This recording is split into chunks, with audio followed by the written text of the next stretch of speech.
What is up, you guys? Welcome back to another video. I hope everyone's had an amazing day. My dragonflies. If you are new, welcome to my channel. My name is Jai. Be sure to like, comment, subscribe, share all that wonderful stuff.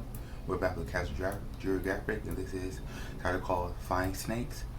Snakes on a plane, poison birds, and homicidal golf ball. So sit back, relax, let's watch.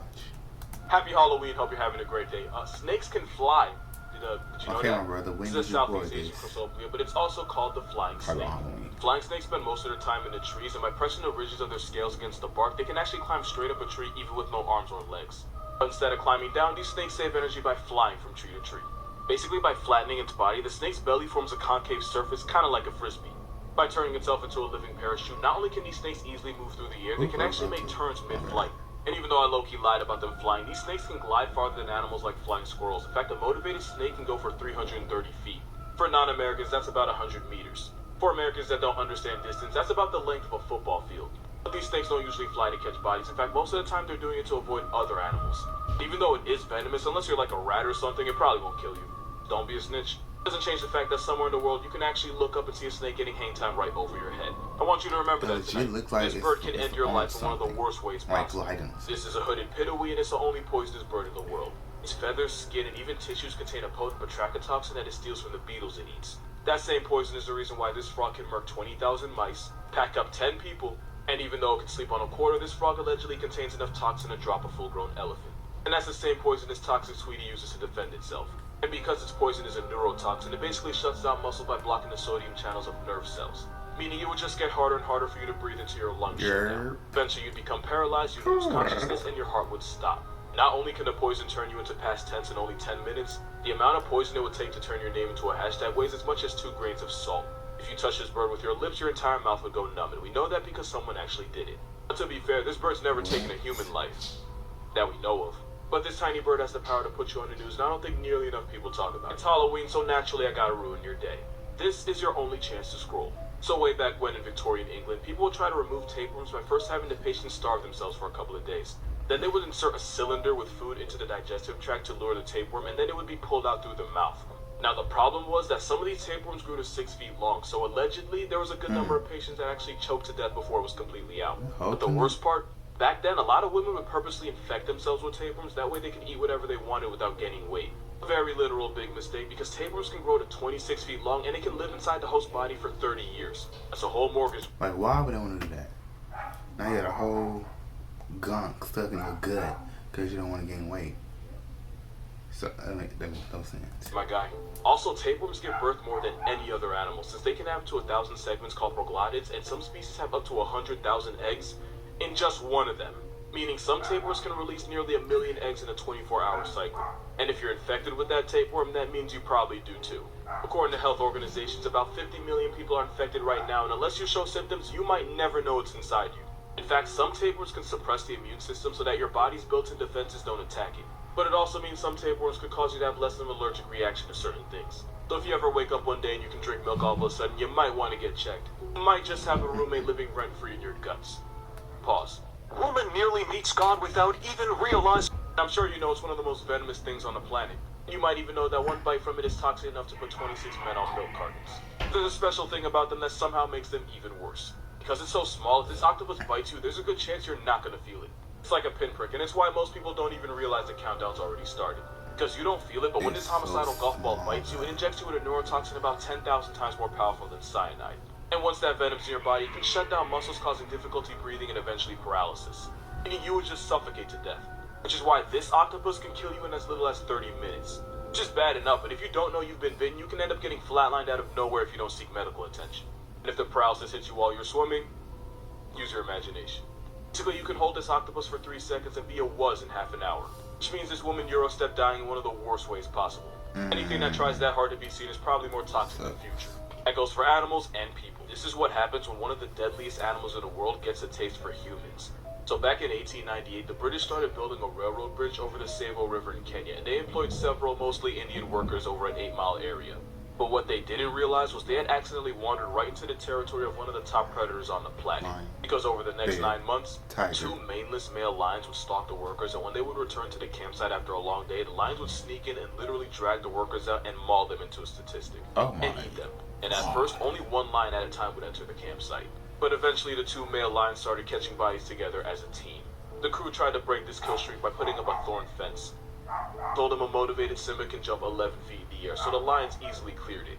In only 3 months, 29 workers had been put in an ashtray by the hungry lions, to the point where the other workers started to panic and leave the construction site. So the head officials responded by bringing in hunters to evict the lions from the area, and you know where it goes from here. Cowie's looking down at him. He knows how this movie ends. Late one night, the lions allegedly broke into the hunter's cabin where they mauled one hunter, dragged him outside, and that was the night his name got taken off the census. Eventually, the 2 lions were shot and put out of commission, and it took 9 rifle shots to drop the second one. Eventually, the railroad workers finished the bridge, but it cost over 130 men and 2 lions to do it. And the number of men lost was an estimate, because apparently lions don't leave a lot of their victims behind. And with all the bodies the lions caught, the workers might have built the track, but the lions ran the train. Wait for it. I can explain.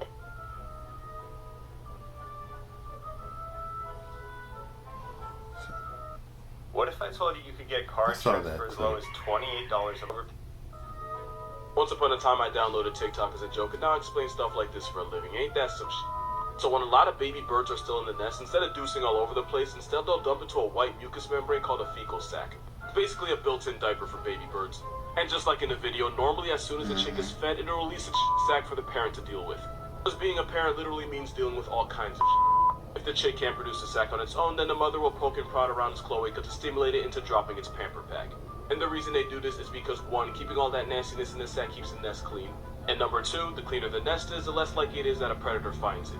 Now the reason the mother eats it is because baby birds can't digest food completely, so they end up leaving a lot of nutrients in their poop. Since nature loves to recycle, oftentimes the parent, usually the mother, will eat the sac so the nutrients at least don't go to waste. So the more you pay attention, the more you realize birds are just really weird like that. Normally by the time the chicks are ready to fly, they don't need a fecal sac anymore because their systems can handle all the food they normally eat. If I have to know this shit, so do you. Is it normal? No. What is that? So sharks have this reboot feature where they go into a trance-like state and can't move at all. It's called tonic immobility, and it usually lasts for about 60 seconds, but it can go on for up to 15 minutes when left alone. You can also trigger it yourself by rubbing a shark's snout near its eyes. And once the shark snaps out of it, it goes back to whatever it was doing like nothing ever happened. We don't know for sure why they do this, but most scientists believe it has something to do with mating. It also could be because sharks use electroreception to figure out where they and other animals around them are. It's like an already installed GPS. So flipping a shark upside down probably just disorients them, and tonic immobility stops them from moving and thrashing around until they can readjust themselves. Also, this can and has been used against them. Once off the coast of California, a female orca held a great white shark upside down for 15 minutes. Since the shark was paralyzed and couldn't escape, it ended up suffocating to death. Which is probably why a waterproof Oreo can legitimately traumatize a shark for an entire year. No, seriously, sharks will avoid an area for a whole trip around the sun if they run into an orca once out of fear being factory reset by them. Angry cougar follows man for nearly 6 minutes.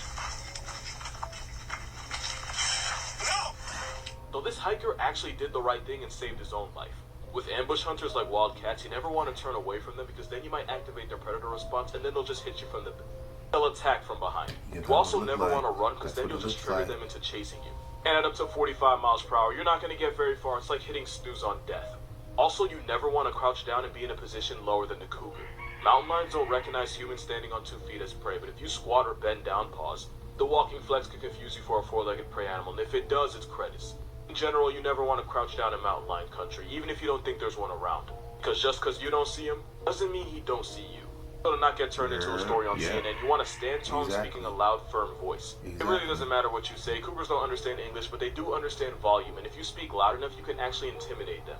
And like the man in the video, you're going to want to do this while backing away slowly. You don't want to turn your back, and you don't want to go too fast, because if you trip and fall and get turned into a hashtag, you're going to feel really stupid in the afterlife. Also, cougars are actually afraid of people and normally won't attack you unless they feel cornered.